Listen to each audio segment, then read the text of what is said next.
6000 personnes avaient bravé le froid et s'étaient déplacées pour voir à l'œuvre ce fameux Dynamo de Kiev. Les soviétiques jouent à gauche en maillot foncé. Une belle affiche. D'un côté, des joueurs ukrainiens, pratiquement tous internationaux, et de l'autre, une équipe de Niort courageuse, décidée et renforcée par le Stéphanois Repellini, Boyer du Paris Saint-Germain, et le Yougoslave Milanovic. Les soviétiques n'ont jamais véritablement forcé leur talent. Ils ont même joué le plus souvent au ralenti. Mais sur le plan technique pur, les Niortais se sont régalés. Le Dynamo de Kiev, ils ont une très belle équipe. Ils jouent bien, ils se donnent de bonnes balles. Je suis sûr qu'elle remportera la Coupe d'Europe. Et puis, ils ont des grandes vedettes aussi. Kolotov, Rudakov dans les buts, enfin, il y en a beaucoup. Tu connais tout le monde? À peu près, oui. Ça a remplacé Johan Cruyff?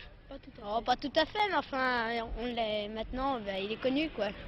Malheureusement, Blokin superstar, blessé, n'a finalement joué qu'un tout petit quart d'heure en fin de match. Et son entrée en jeu, soyons honnêtes, n'a pas réchauffé d'1 degré le public niortais. Mais au Dynamo Kiev, il n'y a pas que Blokino, il y a aussi Kolotov, Munsian et surtout Bouriak, le numéro 10.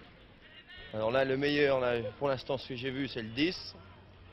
Comment Blokin, c'est la vedette, de toute façon, qui est rentré. On le voit pas, On le voit pas, pratiquement pas sur le terrain.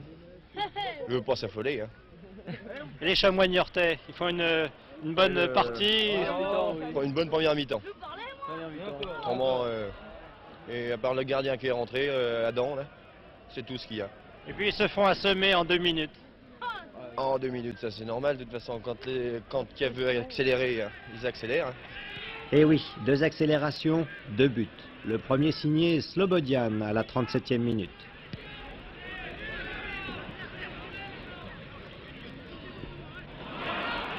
Le second marqué par Bouriak 1 minute plus tard à la suite d'un sérieux flottement dans la défense niortaise.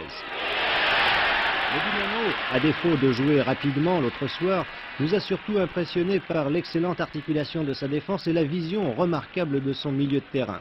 Si vous ajoutez à l'ensemble un Oleg Blokin rétabli, un Onitchenko en forme et un Kolotov motivé, alors il ne reste plus aux Stéphanois qu'une seule solution, allumer des cierges afin de ne pas tomber sur le Dynamo lors du prochain tour de la Coupe d'Europe.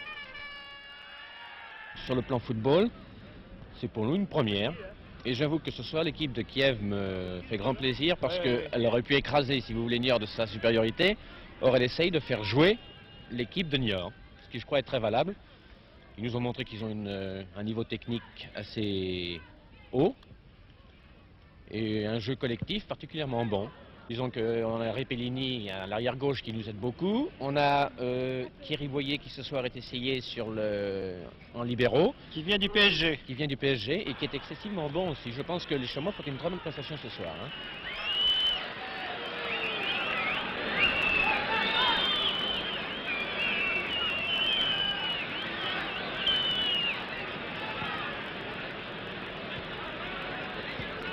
On a assisté à un bon match.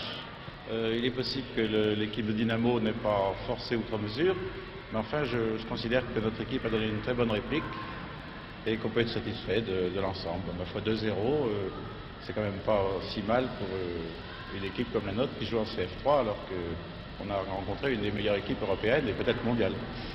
2-0, oui, mais les soviétiques n'ont pas semblé appuyer, surtout en deuxième mi-temps. Oui, c'est possible.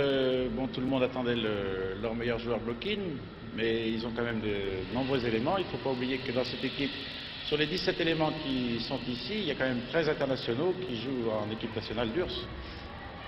Donc on peut considérer quand même qu'on avait quand même une très belle équipe en face de nous. C'est un match qui a fait énormément de bruit sur le plan régional et qui nous a attiré quand même certaines sympathies en haut lieu du football. Il est possible que les relations que nous avons nouées à l'occasion de ce match puissent dans l'avenir nous faire conclure d'autres matchs de cette importance. Et puisque sur le plan, disons, financier, c'est quand même un résultat positif, donc pourquoi pas recommencer l'année prochaine. Les dirigeants niortais n'ont pas voulu dévoiler leur projet, mais ils ont déjà certainement une petite idée sur l'équipe qu'ils inviteront le prochain. Formulons un souhait, que ce soit une équipe plus spectaculaire que le Dynamo de Kiev l'autre soir. Les soviétiques arrivent en décembre, de par leur calendrier, en fin de saison, Et contre Niort, les Ukrainiens jouaient leur 84e match de la saison. Ceci explique un peu cela.